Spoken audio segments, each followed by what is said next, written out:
Oh, Rob, the Enigma Variations. Oh my gosh, I've missed your music.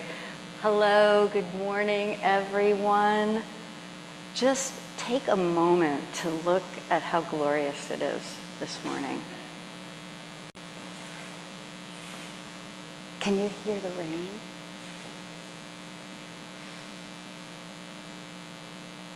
Just be still.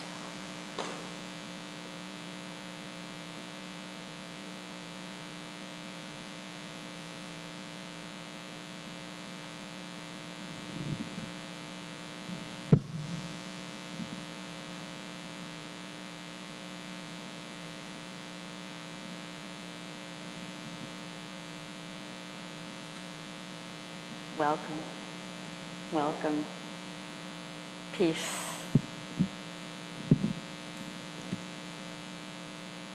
And take a look at one another and extend a sign of that peace that's all around us, abundant, like the gentle rains this morning, indiscriminate, love. Okay, take a deep breath. We have many announcements. I'm going to try to go through them as quickly as possible so that we benefit from our guest this morning. First announcement, I wanted to say, just to qualify, there is so much information in your bulletins. So if I miss something, don't worry about it. It's probably there. So the first announcement is I'm thrilled to welcome our guest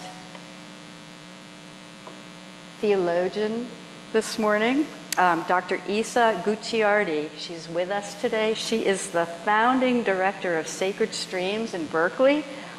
She has over 30 years of experience studying across Buddhist, Christian, Jewish, and Sufi traditions. She teaches internationally, including with renowned teachers like Matthew Fox and Robert Thurman. So creation, spirituality, Matthew Fox especially speaks to our soul here with the love of creation. Her integrative work profoundly speaks to me, especially in these times. And I suspect it will for you too, because we are living in deeply uncertain times. Many of us feel unmoored, spiritually seeking, but disconnected. And so today, Isa is going to teach us about the four immeasurables. Any of you familiar with this? I bet you are already, because they're universal teachings, okay? And this is from the Buddhist tradition. And they will show us, I believe deeply, if anything, how to deepen our Christian spiritual practices. They're pathways to inner stability at a time when the world around us, like the eye of the storm, the mountain in the midst of change, groundedness. So we're expanding our spiritual toolkit today. So Isa will be part of today's service. We'll have a brief time of refreshments. I want to thank Jim for hosting. And then I'm going to suggest that we come back here. Those of you who are interested in learning more, we'll continue on, and we'll also be recording it on Zoom. So please join us if you can. Other announcements, just very briefly. Today at 2:30, some of you may have been familiar with the Ecumenical Peace Institute. One of the leaders, a lifelong activist concerned about ecumenical peace and justice, Carolyn Sklar, died, and there's a celebration of her life this afternoon at 2:30 in Berkeley. So see Nancy if you need more information or want to carpool. This Friday, we have a movie potluck, and the potluck starts at 6, and it's the film Crypt Camp, and thanks to Catherine Kessler, who spoke with her neighbor Jim Breck. He is the producer of this documentary, which is a story about the disabilities rights movement. And so he's in it, and he's also the producer of this. So please come and join us. I'm thrilled that he's going to be with us. Next Sunday, November 23rd, David Guerra is going to be our guest preacher, and David is sharing on the theme of gratitude as a spiritual practice. And many of you know David has gone through the death of his spouse and then stage 4 cancer within this past year. And this daily practice has really sustained David through cancer treatment, profound loss, and just the sacred work of being alive. And so I think it's a perfect way to enter into the deeper spirit of Thanksgiving, gratitude. Next Sunday is also the last opportunity, those of you who'd like to donate to families that have been impacted by the reduction in SNAP benefits and also the ICE raids. So there's more information in your bulletin. The 29th will be a work day, Saturday. Other announcements? Great. Okay, everyone, taking a deep breath. Let go of everything you need. Unburden yourself. Let go of the announcements. They're all printed anyway. You don't have to worry about them. Breathe in peace. Breathe out fear.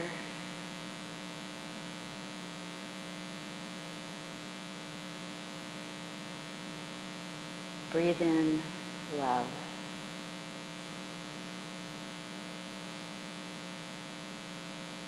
And everyone now, please rise as you're able for our responsive call to worship. Thank you, Michael.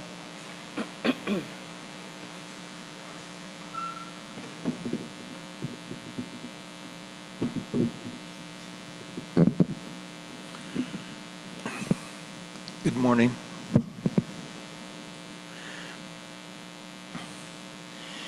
In times of change and uncertainty, we gather seeking wisdom. With hopes, with open hearts.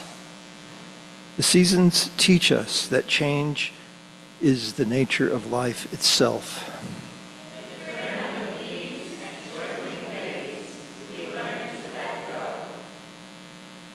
From many traditions, wisdom calls us to presence, to peace, to compassion.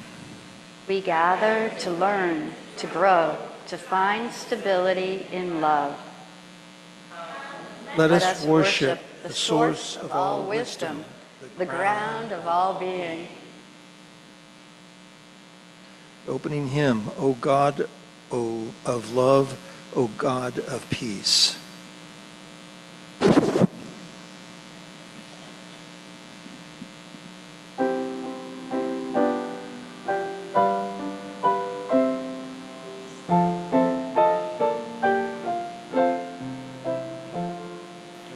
O God of love, O God of peace, make wars throughout the world to cease. The wrath of human wrong restrain. Give peace, O God, give peace again.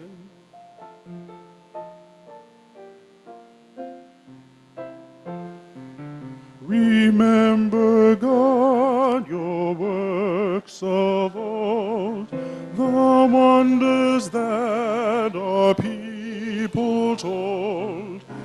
Heal every malice, harm, and pain. Give peace, O God, give peace again.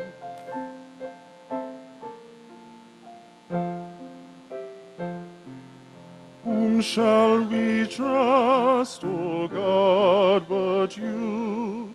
For you are constant, strong, and true. None ever called on you in vain. Give peace, O God, give peace again.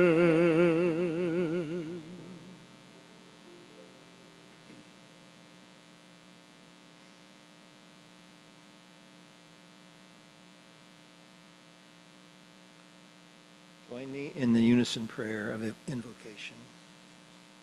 Gracious God, whose presence spans all traditions and transcends all boundaries, we gather this morning as seekers on the path.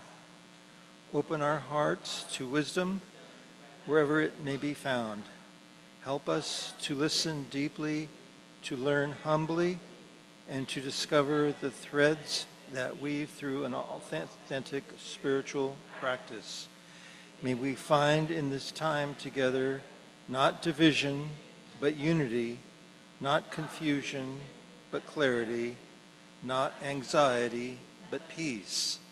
Breathe through us your spirit of understanding. Amen. Amen. And you may be seated. There are no children this morning, and so we're going to start now with our anthem.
Thank you, choir. Please give them a round of applause.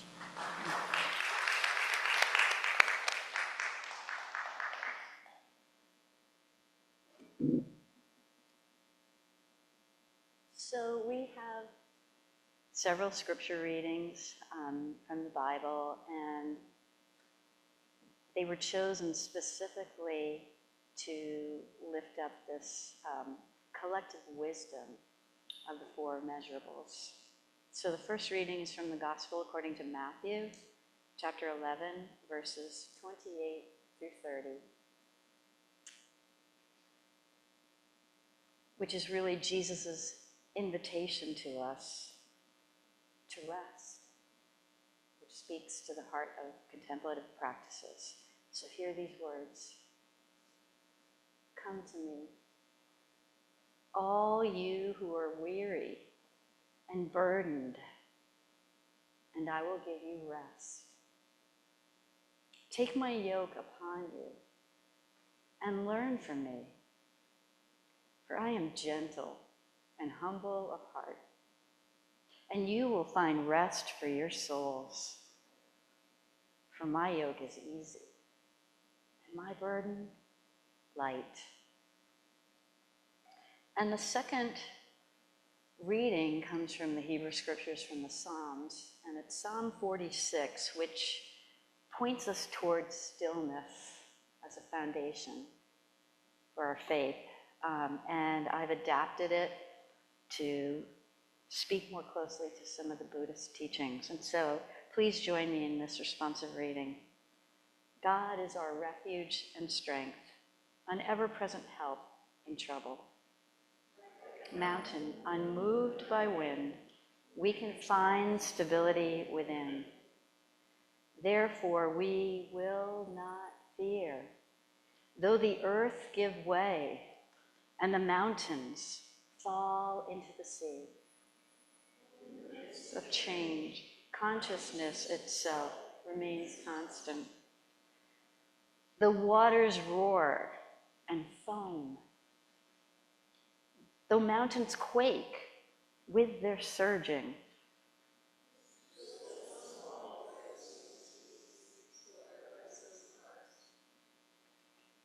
Be still and know that I am God.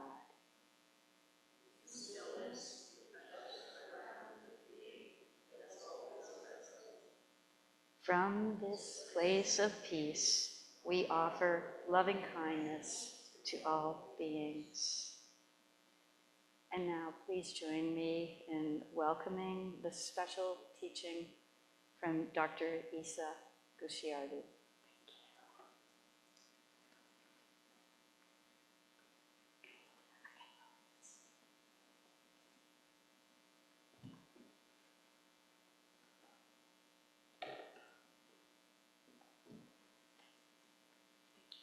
Can you hear me? How's that? Volume? Good. Well, I want to thank you all so much for welcoming me here. It's wonderful to be with you. And I was thinking that when I was young, I went to a missionary school in the Hawaiian Islands. And I was very much taken up with Jesus. And I really felt so much solace, and I took refuge in his teachings. And we're going to be talking about taking refuge in teachings in Buddhism. But I think that this idea of refuge is something that we find very clearly in Jesus' teachings as well. I remember the stories of him being a shepherd and the taking care, the love that he showed everyone, the inclusion that he showed everyone, and the healing that he offered everyone. And I very much, as a young person, felt drawn to this. And at the same time, I had a lot of Japanese American friends, Japanese Hawaiian friends, who went to temple every week. And I really liked that big gong that they would put up. And they had these big Buddhas, and I was like, I would make sure that I would show up just as I knew they were going to temple and say, well, what are you doing? I'd always kind of get an invitation. And so from a young age, I was very much steeped in the teachings of Christianity and in Buddhism. And so it's my great pleasure to have this opportunity to talk about the bridges between the two traditions and to focus on refuge as one of those bridges and mind training as another of those bridges. And so when we take refuge in Christianity, from what I understand or what I felt as a young girl, was that I was taking refuge in the love and the peace that Jesus offered, and the healing and the inclusion that he offered, which was so different from what was going on around me. I'm in. I like this guy, And Corinthians, so Corinthians shows a very kind of focused teaching that he gave, or that was given in his name, about the state of mind that one can hold in order to be able to hold within the teachings of Jesus. And I'd like to talk about, in Buddhism, there's also another way of training the mind, which is called taking refuge and focusing on the qualities of equanimity, loving kindness, compassion, and joy. Not too different from what Jesus is offering, right? And so in Corinthians, you have, in terms of the mind training, you have the statements about the state of mind that one holds. And that state of mind is love. Love is patient. Love is kind. It does not envy. It does not boast. It is not proud. It is not rude. It is not self-seeking. It is not easily angered. It keeps no record of wrongs. Love does not delight in evil, but rejoices with the truth. It always protects. It always trusts. It always hopes. And it always perseveres. And if we can think about these verses as instructions of where we might place our mind on a daily basis, we are very much taking refuge in the teachings of love of Jesus. In Buddhism, the process of taking refuge is three-part. One takes refuge in what is called the three jewels: the Buddha, the teacher; the Dharma, the teachings; and the Sangha, the group of like-minded individuals that are moving toward understanding. And the reason that one takes refuge is because if you live a life that is unstudied or not disciplined and not disciplining your mind to stay within goodness, you suffer. And Buddhism has a lot of understanding about what causes us to suffer. And that primary teaching is called the Four Noble Truths. And the Four Noble Truths states that an unexamined life is one of suffering, that it is possible to move out of that suffering, and that the way out of that suffering is to examine our attachments, our aversions, and our misknowings, and also to follow the path that is laid out in Buddhist practice. And part of the path in Buddhist practice consists of the four immeasurables. And these are states of mind that are cultivated in Buddhist practice to help people hold their minds, to yoke their minds into these qualities. And I'd like to talk about each one of these. The four immeasurables, again, are equanimity, loving kindness, compassion, and joy. So what is equanimity? There's this word, equanimity. Equanimity is hard. Okay. Equanimity is the first solution to those issues that cause us suffering.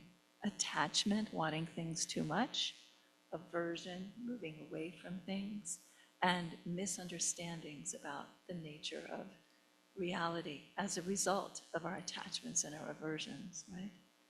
So equanimity, a meditation in equanimity, is one where you practice having no attachments, no aversions, and where you practice having no thoughts, so you can't have any misunderstanding.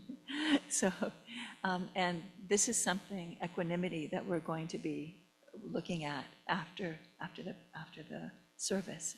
We'll look more deeply into what seems like not such a big deal, but is a really big deal to try to get to that place of seeing, truly seeing and feeling all things to be equal.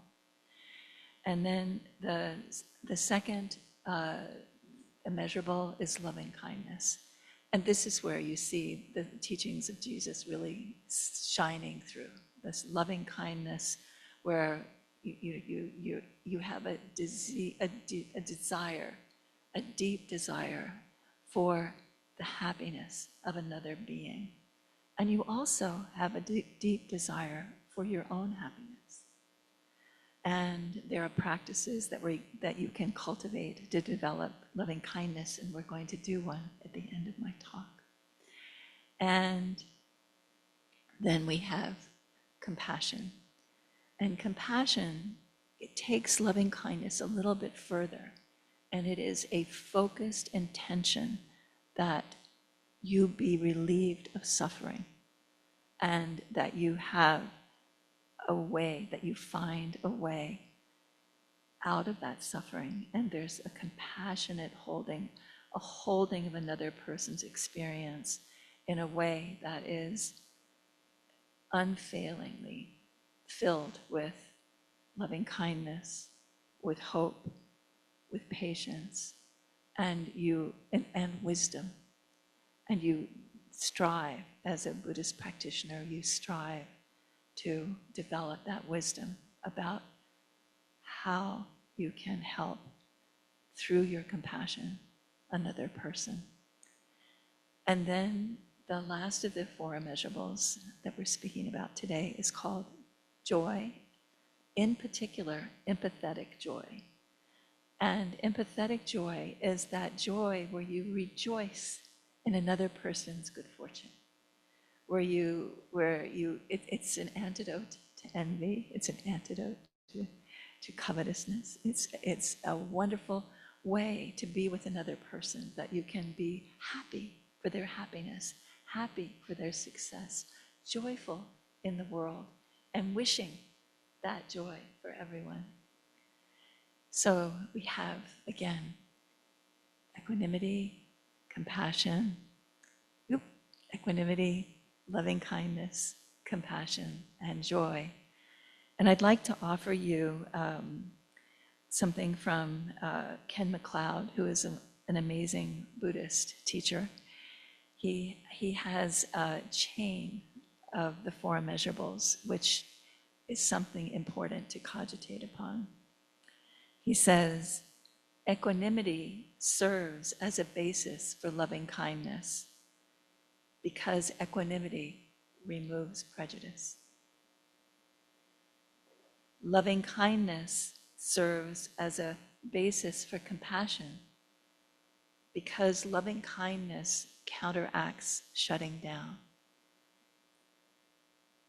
Compassion serves as a basis for joy, because joy removes self-centeredness. And joy serves as a basis for presence, because joy removes the need for external validation. I'd like to read them again, and maybe with a little commentary, because the first time you hear them, it's like, But the more you think about them, the more you really feel the depth of putting them, the wisdom of putting them in this order. So equanimity serves as a basis for loving kindness, because equanimity removes prejudice. So when you can extend loving kindness in an equal way to everyone. It's not just some people and not just other people, or one group or another group. All beings are equal, and that loving kindness, and that creates the opening for loving kindness. And loving kindness serves as a basis for compassion, because it prevents shutting down. And I know all of us, especially in these days, there's so many people who are suffering in so many different ways. And it's so easy to just say, I just need a break. But loving kindness keeps the door open. The desire for you to be happy.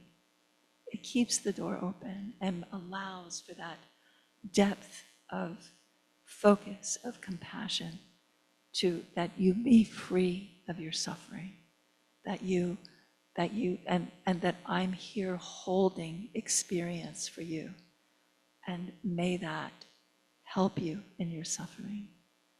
And this is a wonderful practice, especially today, because so many of us feel powerless.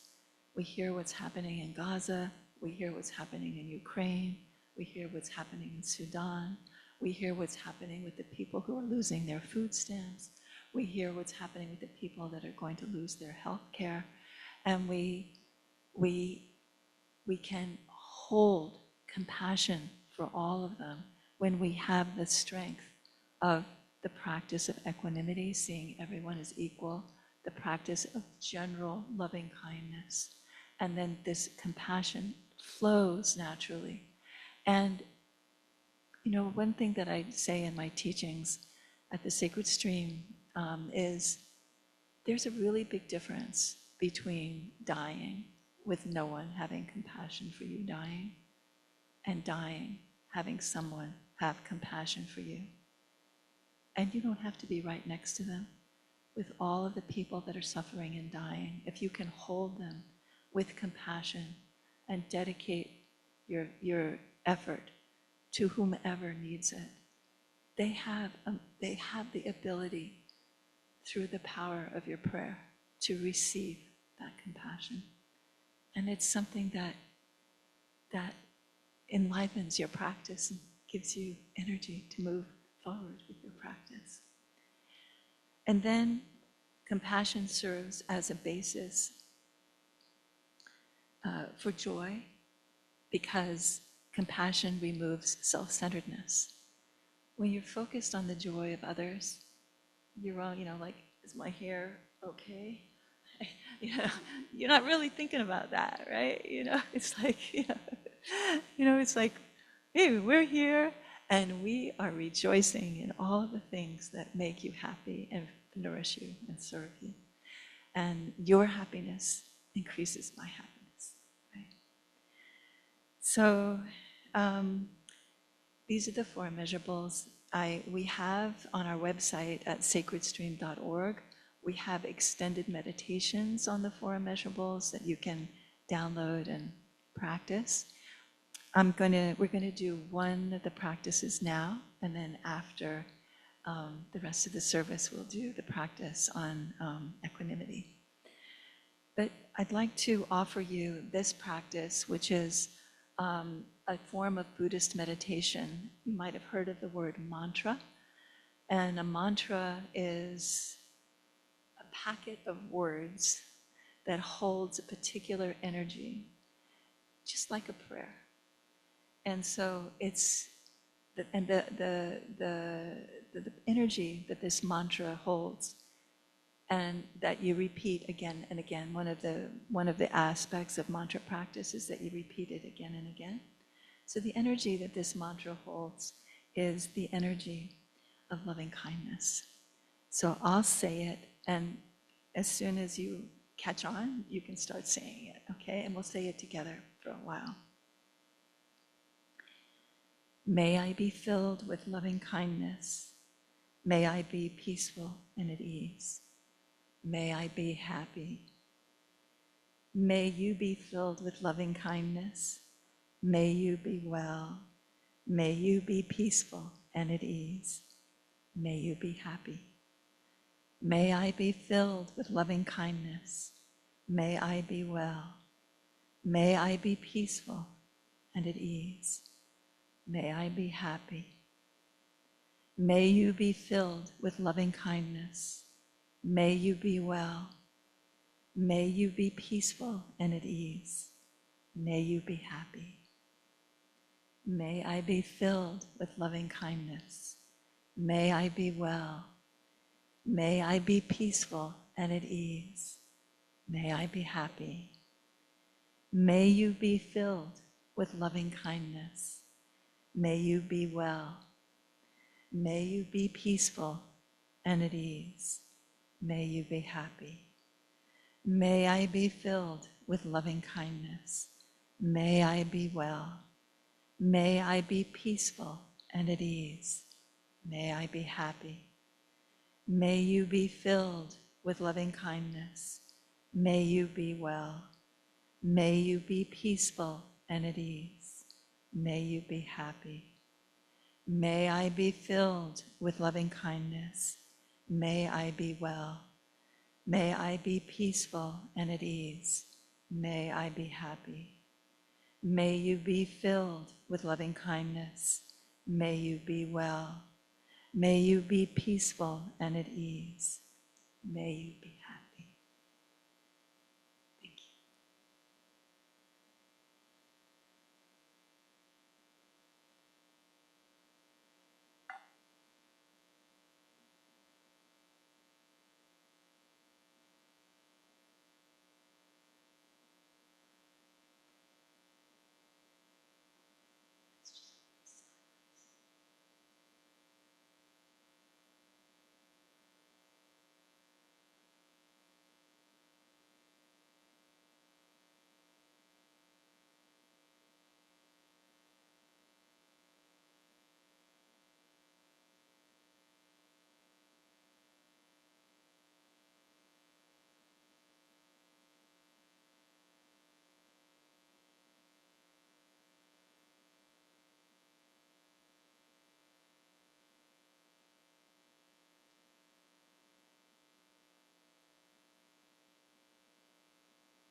And so Rob, ever so softly, please play Be Still My Soul.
And let's hold that place of silence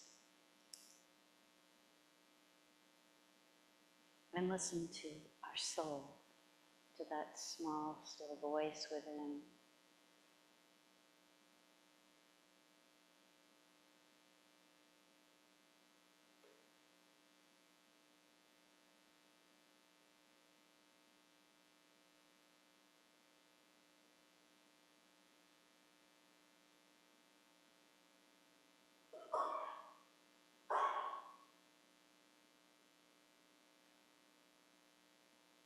And lift up and listen to your prayers,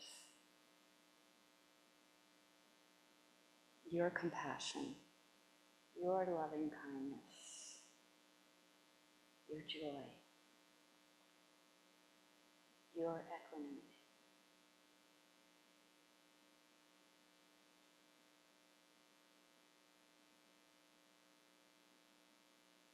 For those struggling with change and uncertainty,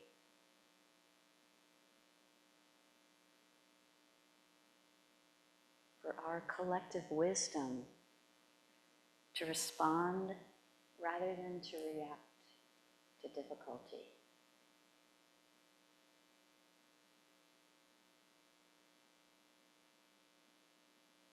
For for the cultivation of loving kindness to ourselves and to others.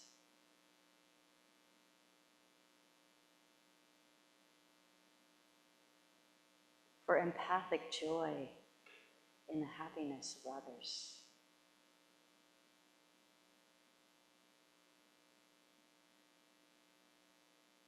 For equanimity that does not depend on our external circumstances.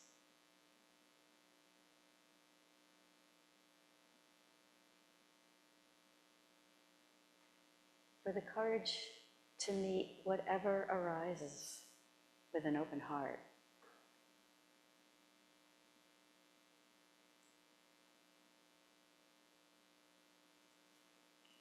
And from our prayer cross, all those who have been hurt by all forms of violence in our world.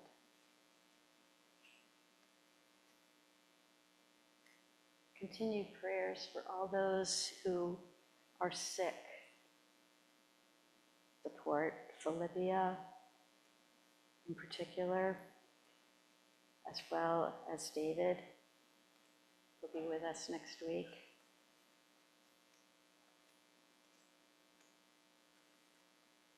As well as Jimmy Randall, as well as whomever you are holding in your hearts.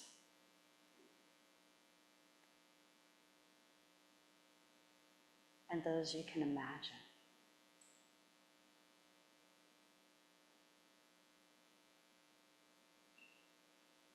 Are there other prayers this morning? This is our time. Anyone?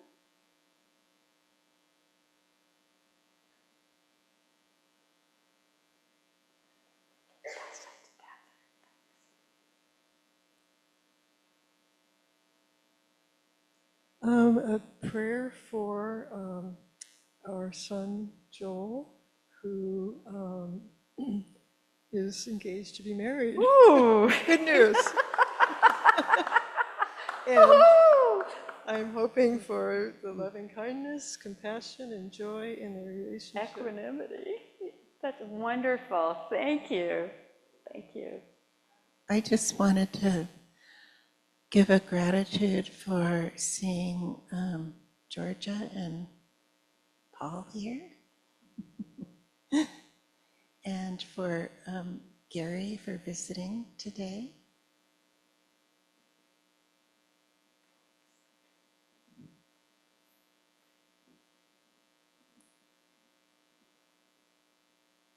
I have gratitude for each one of you. So let's join in that prayer that Jesus taught us. And there's so much about the immeasurables. You can extend your hands to one another if you like. You can stand up if you like. You could do a circle or whatever form it takes this morning.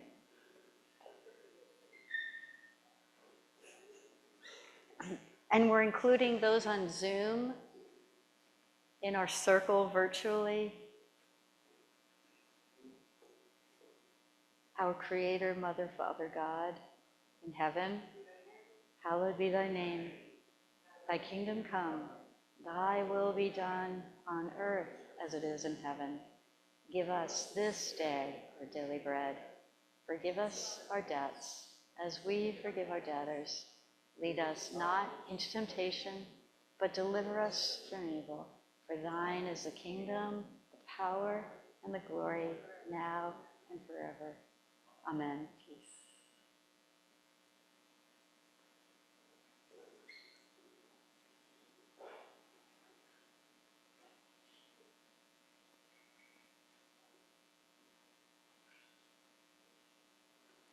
So please join me in the offering prayer of dedication, and I want to also lift up, if you would like to contribute to Sacred Streams this morning, you can do so, and we'll have an extra basket to donate both here and also in the friendship room.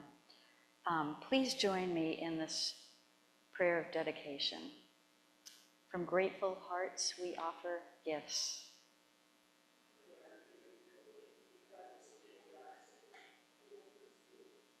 In a world of scarcity thinking, we practice abundance.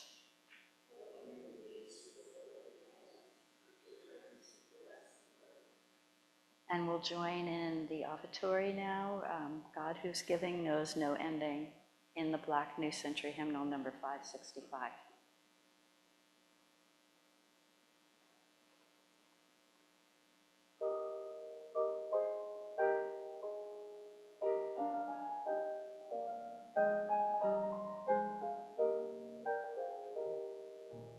God whose giving knows all ending, from your rich and endless store, nature's wonder, Jesus' wisdom, costly cross leaves scattered o'er, gifted by you, we turn to you, offering up ourselves in praise. Thankful song shall rise forever, gracious donor of our days. Verse 4. Lend your joy to all our giving, let it light our pilgrim way.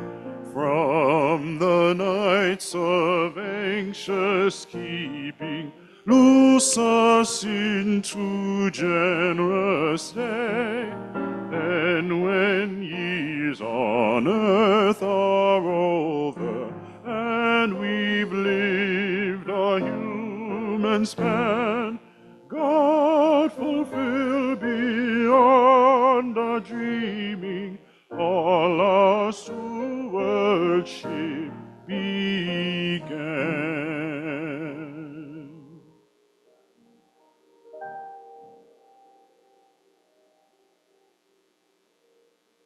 Thank you, choir. So before the closing hymn, I want to invite everybody to join us for refreshments. Thank you also, Carolyn, for helping to set up.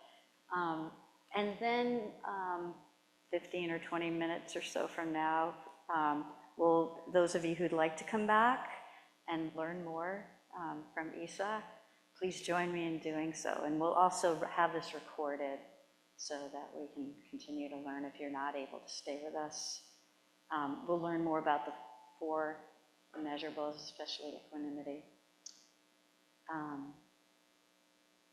All right, then everyone rise up, join in singing Guide Me, O My Great Redeemer in the New Century Hymnal number 18.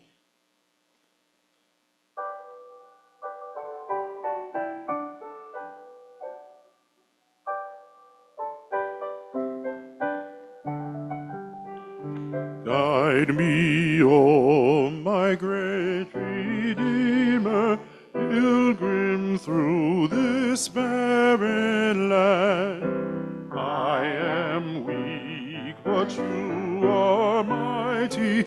Hold me with your powerful hand. Bread of heaven, feed me till I want no more. Feed me till I want no more.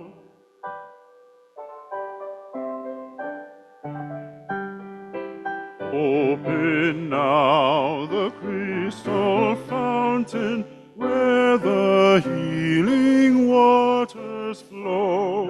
Let the fire and cloudy pillar lead me all my journey through. Strong deliver, ever be my strength and shield. Ever be my strength and shield.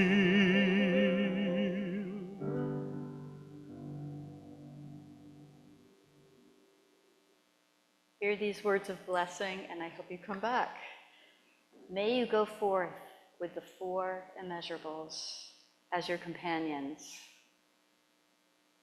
May loving kindness be your first response. May compassion guide your actions. May you find joy in others' happiness. May equanimity be your anchor in every storm. And may the peace that passes all our understanding, the love that never fails, and the presence that is with us always guide you through the changes and the challenges, moment by moment. Go in peace, wisdom, and love. Amen.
Ooh.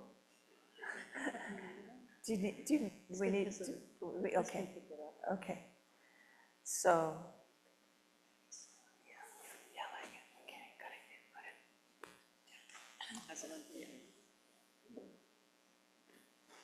Okay, is that better?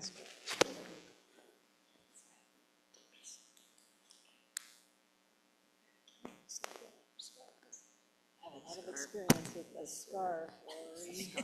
I'm going to tell you all about that scarf later. It's pretty. How about this?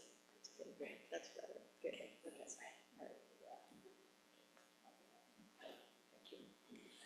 Okay. So we'll be focusing on our breath as we are doing this meditation. So I'll just walk you in, just allowing yourself to, again, feel your feet on the ground, your spine straight, your hands on your lap, and your eyes either closed or half closed if you prefer. And just allowing yourself to feel the surface under you. Noticing all the places where it meets the different parts of your body.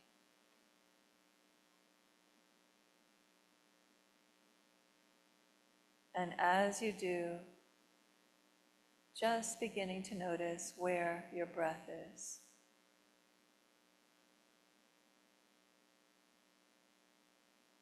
Noticing as you breathe in where your breath goes,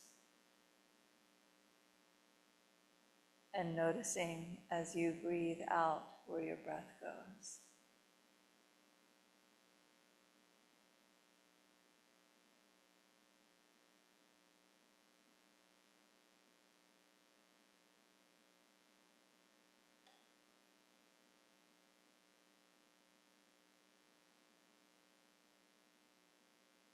And if any other thoughts come into your mind, don't fight them, don't engage them. Just let them pass through, like clouds passing through the sky.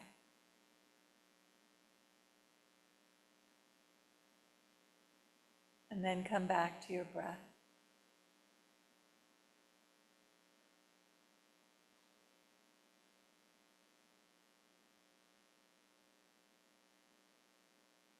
Watching your breath move in, noticing all the places where it goes as you breathe in, and watching your breath move out, watching all the places where your breath goes as you breathe out.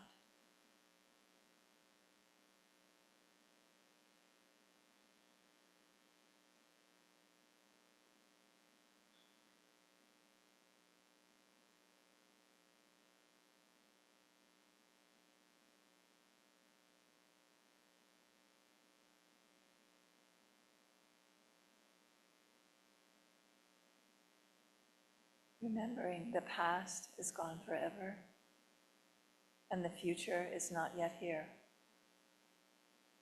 All you have is the present moment and your breath.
And then when you're ready, if you've been breathing through your mouth, you can breathe through your nose.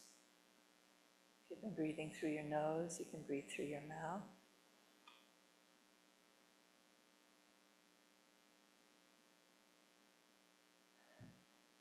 Just beginning to feel the surface under you again. Again, noticing all the places where the surface under you meets the different parts of your body.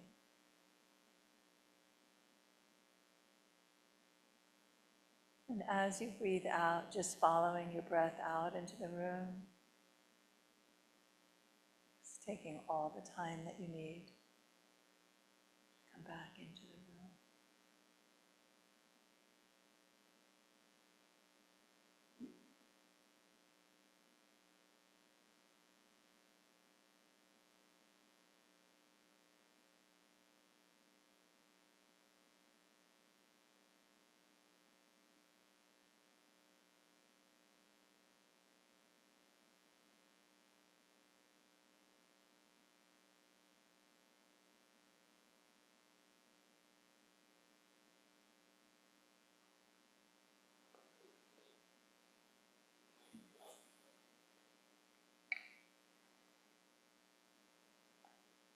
You can open your eyes whenever you're ready.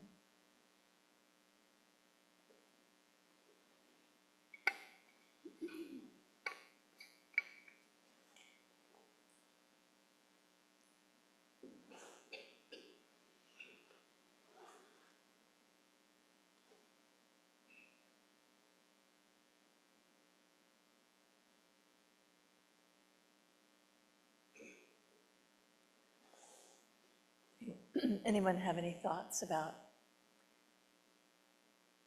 your ability to get to a place of just watching your breath?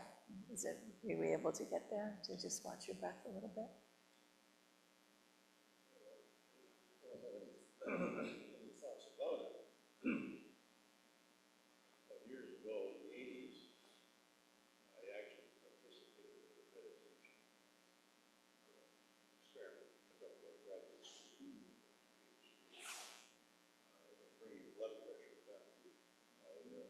At the time, I was having some problems with parents. And so I went in there and was initially think about something disturbing. Sure enough. Good, you're in. So and they had a little gadget stuck on the finger.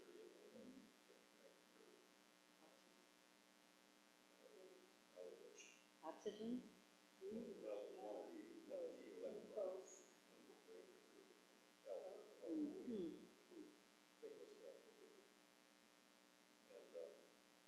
it actually did bring my blood pressure down for years. Practice it all.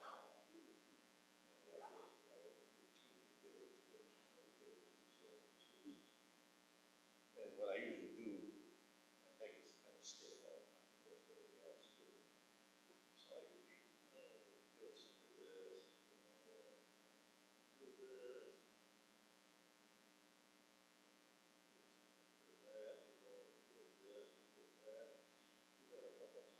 Sets the framework. That's I can take off the point. And I refer to the monkey mind, the monkey brain. That's always spinning. Like about this, but he's got a monkey brain too. Never stops talking. Tell the monkey brain, shut up. So did anyone get to the place where you could get your mind to quiet? Yeah. I noticed initially the monkey mind.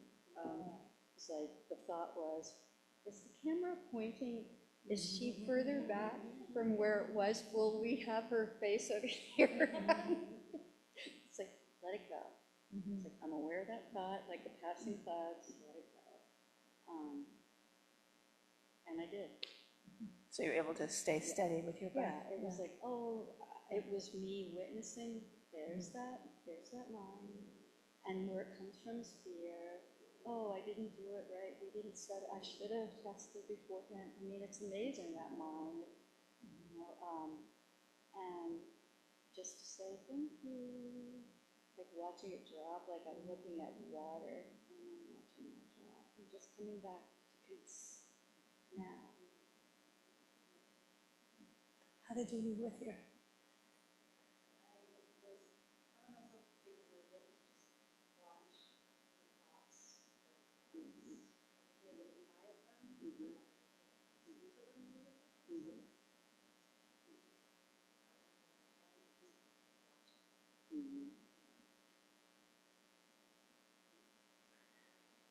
So this meditation is on the website, sacredstream.org, and it's a free download. It's called Shamatha meditation. And this meditation is, in all Buddhist practice, it's the first meditation that you learn, because what we're trying to do when we're engaging with something like the Four Immeasurables is we're trying to train our mind to be focused in a particular way. And you can't focus your mind in a particular way if you don't have control over it. So it's not like you're trying to become like a control freak on your mind, but you're just trying to get your mind to settle. You're not trying to go, be quiet, you're just trying to get it to settle. Because once you can get it to that even place, then you can focus it on where you want to focus. But it takes quite a bit of practice with shamatha. And if you decide that you want to engage in this practice to help you, like you've got a lot going on in your mind, a lot of worry or something like that, if you download the meditation and practice it maybe 5 minutes a day, we barely did 5 minutes, 5 minutes a day, you're going to find yourself, you're going to be able to settle more and more quickly, and you'll be able to find a sense of stability when you have like a fear coming up or an attachment coming up. And then you can practice moving to your breath when it's coming up. And that will help you be more stable and less fearful and less attached. Now, with equanimity, that's the essence of equanimity, is being stable in the face of anything that might pull you in another direction. But it goes further than that. It's an active desire to be able to understand all things as equal, so that you don't just love the people that you love all people, right? And you work toward, you don't just love your homeland, you love the homeland of all people. It's all considered to be equal. And that can be challenging, because we do have our preferences. But from a Buddhist point of view, our preferences are often the causes of our suffering. And our attachments are the causes of our suffering. And our fears are the cause of our suffering. So if we're willing to work to get to the place of letting go of preferences and just beginning to see all things as equal, then you have a basis for being more stable and less fearful in the world. So I could take you through an equanimity meditation, but I think that's enough meditation. You gotta be careful with me because I'll meditate all day, But I did want to address your particular issue of your issue of what is the value of suffering, and just as a teaching, and then this fear of loss. Logan was sharing that would you like to share a little bit more about the fear of loss?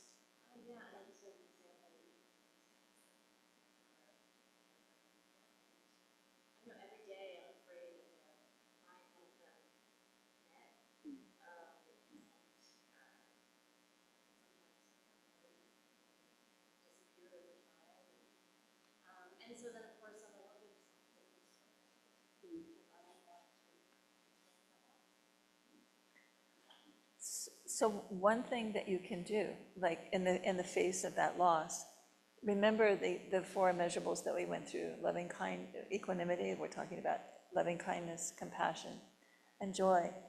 But there's nothing to prevent you for having loving kindness toward every cat that comes in, right? That's a practice that you can have all the time, whether the cat is there or not, right? And your loving kindness follows it wherever it goes, right? And then in terms of if one dies, then having compassion for yourself, for your loss, for your feeling of pain, but also having compassion for the cat and wishing its spirit well on its journey and being with it in that way. So there's not like an end to the relationship, right?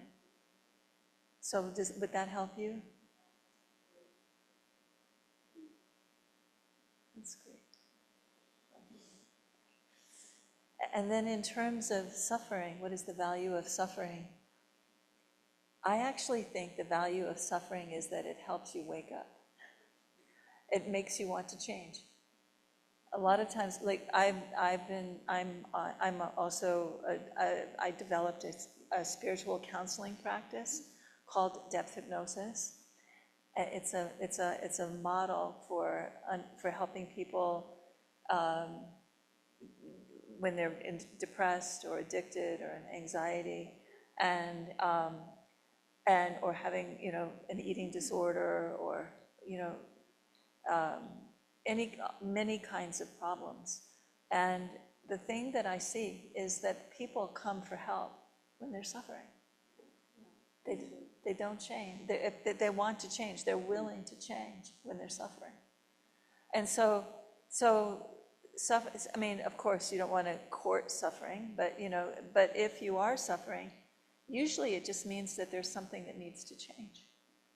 And then it's a matter of looking into what needs to change. And so it may be as simple as letting go of a particular fear, but then how do you let go of that fear? And then you look at what's keeping you attached to that fear. And with depth hypnosis, we do a lot of regression work, where we will help you go across time and space of your life, and we'll often find a situation or circumstance that is driving the surface symptoms. All you're aware of anxiety, but if we go into the anxiety and we work in an altered state of awareness, that anxiety will often take us to the situation or time or place that is causing that anxiety. And then we can work there to shift the relationship to that generating event, and that changes the anxiety at the surface. So it's a really beautiful way to work, and it really is helpful with trauma. But in terms of your practice, in terms of if you're suffering, I would remember one aspect of Buddhism that is very important. An important principle in Buddhism is impermanence. And and one of the reasons that we suffer is because we think we're permanent, or we're trying to be permanent, right? Right. And not suffering. Even suffering is not permanent. So to keep that in mind, that you can change, that suffering can change. So just offer that in terms of your thought. Yeah. And I think everyone else was talking about monkey mind, and I think mainly. And so we did the meditation there. Let me check my notes. I did something with them. Actually, we're going to end circle now, too. Yeah. Unless anyone has any question. Okay. All right. Well, go ahead. Go ahead. Yes. So nice to see you. I don't know what I did with my phone.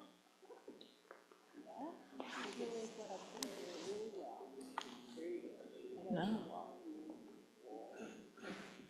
No, I think if there's something that I didn't cover, just let me know.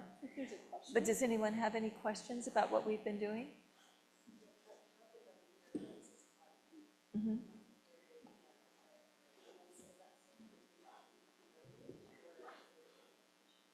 In terms of impermanence? So, accepting impermanence.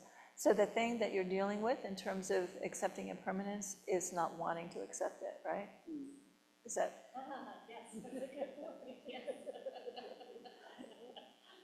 So that's a version, right? Yeah. So then what you'd want to do, nice to see you. So what you'd want to do is when you're working with impermanence, you want to do your shamatha meditation, and then you bring impermanence in. So you get that quiet space, and then you bring impermanence in, and when you find yourself doing that, just come back to your breath. Right? So when you find yourself pulling away, let go of the pull away and come to your breath. Yeah. Okay. Where can I get a mantra? Well, you have one today. You have one. May you be well. May I be well. May I be happy. May I be free of ease. May I be at ease. Yeah. I mean, and may I be well. May you be happy. Well, traditionally a mantra is given from teacher to student. Not necessarily. That's a tradition that a teacher will often give a mantra to a student, and the mantra that they give is often based on what the teacher feels that the student needs to develop, a quality that the teacher feels that the student needs to develop. So if you were to think of a quality that you need to develop, what would that quality be?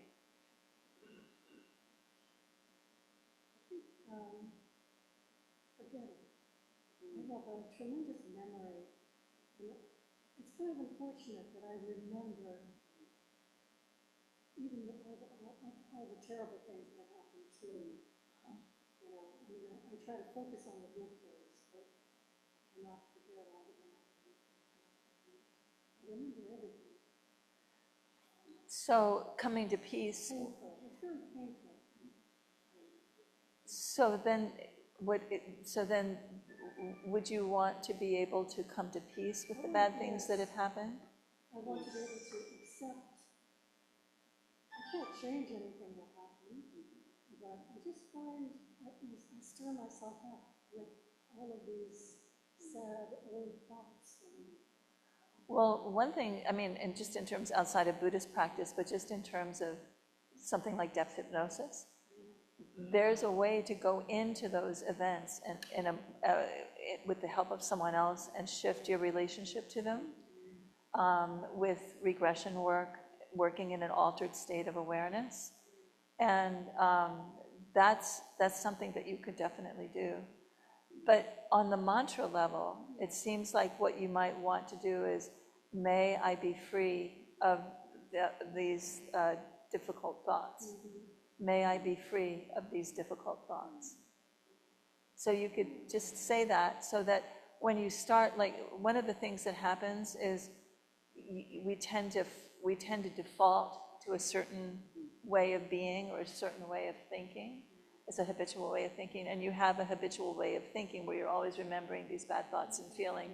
And so then when you start thinking about the thoughts, rather than going to, oh, all of these terrible thoughts, then you go, may I come to peace with these thoughts. I really want to say thank you, if it's possible. Yeah, it is possible, and there's two ways of working here to help you shift the default. So may I be free of these difficulties. Well, actually, I don't know, just to deal with it. if you're going to welcome them, you should deal with them. I wouldn't welcome them and not deal with them. Okay, so then I would really recommend looking into something like depth hypnosis or other form of counseling that can help you go into them with some skill and help you transform your relationship to them.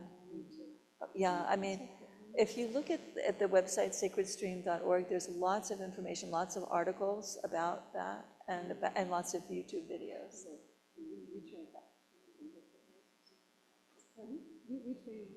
a lot of practitioners in depth hypnosis.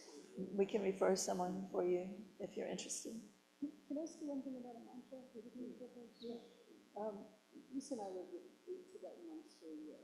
And that's a whole other story. But they would say mantras all day long, all day long, all day long. And I would say, when Lisa said we were working at 2 different levels. We were talking about one is the welcoming and working to recognition.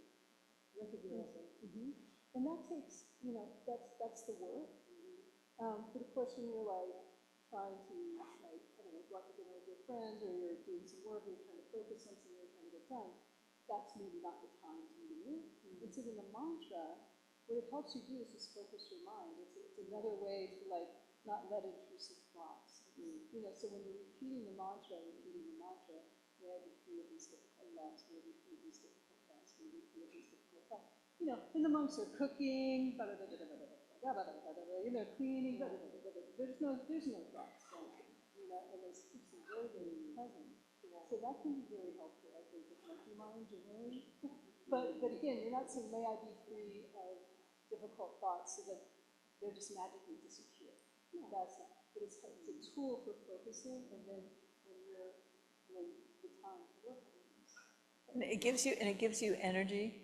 Like, may I be free, or it's possible to be free, or it's possible to shift my relationship to these thoughts. However, whatever the mantra hits most strongly for you, that gives you the power. It keeps you from draining energy, because you can feel the drain of energy that happens, right? So if you say it's possible to change my relationship to these thoughts, that when you're starting to go into them, then that keeps the power drain from happening and gives you energy to then work constructively of the drain, right? And then you can work, and then you have the energy to work constructively with the. And I do really recommend working with something like depth hypnosis that goes into old trauma, because it goes gently in and effectively in. And you will find a liberation in doing that. Makes sense. It definitely does. It's just that as you go in, you're getting a new perspective on it. You don't have the old perspective, right? So a lot of times you're gaining this information that is it's not, it's not that it's informative, and that's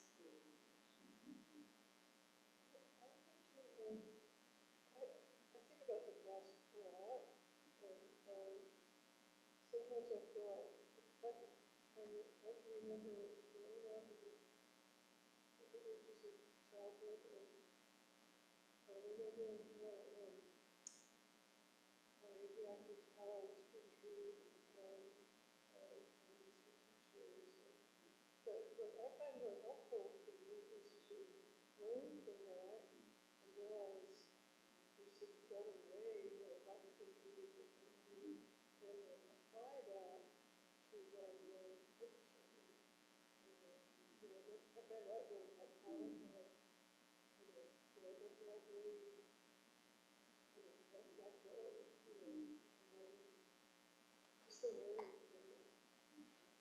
That's wonderful.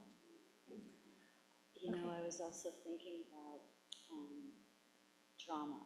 We're talking about chronologically, it's in the past, but in Kairos time and holy time, especially when your stress is right here, and the gift of there's pain or there's a need for change, it's the opportunity of it. And I'm thinking about Mark Epstein, who's a psychiatrist and a Buddhist, who said he has a book on trauma, and it was real trauma. It's like unaccompanied pain. So there's something about the accompaniment in that process. And then the other thought I had is, the fear not is almost like saying that, but that's what the aversion is. Like, how do you do that? Fear not. All you can see is fear. It's like, don't look at the elephant. All you can see is so peace. It's like to start with that. To start with the peace, developing the capacity with the immeasurables, to then accompany, so to not just experience the trauma without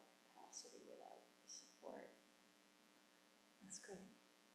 Well, thank you all so Oh my much for gosh. being here. It's mutual. Thank you. It's mutual. Beautiful. Let's go ahead and close circle. The sun is a circle. The sun is a circle. The moon is a circle. The moon is a circle. The earth is a circle. The earth is a circle. The drum is a circle. The drum is a circle. We are a circle within a circle. We are a circle within a circle. Thank you, everyone. Thank you so much. Oh, you're so welcome. I'm saying thank you for having me. Such a pleasure to meet you. I can connect you all. I can connect you. We live in San Francisco. Our center's in Berkeley. And our centers in. Yeah, maybe you can send out. We'd love to have you back. Yes, I will. Yes. I wanted to invite everybody. I forgot. Oh, one more thing. Holiday party. Holiday party and fun drive for our house neighbors. So it's just the floor in Berkeley at our center. Yeah, so When is December it? 7th. on the 7th of December. Oh, great. Yeah. Thanks. So, On December 7th. That's a Sunday. it's Sunday, yeah, Okay. Sunday afternoon. Sunday afternoon? Yeah, 2 o'clock. We could do that. Okay.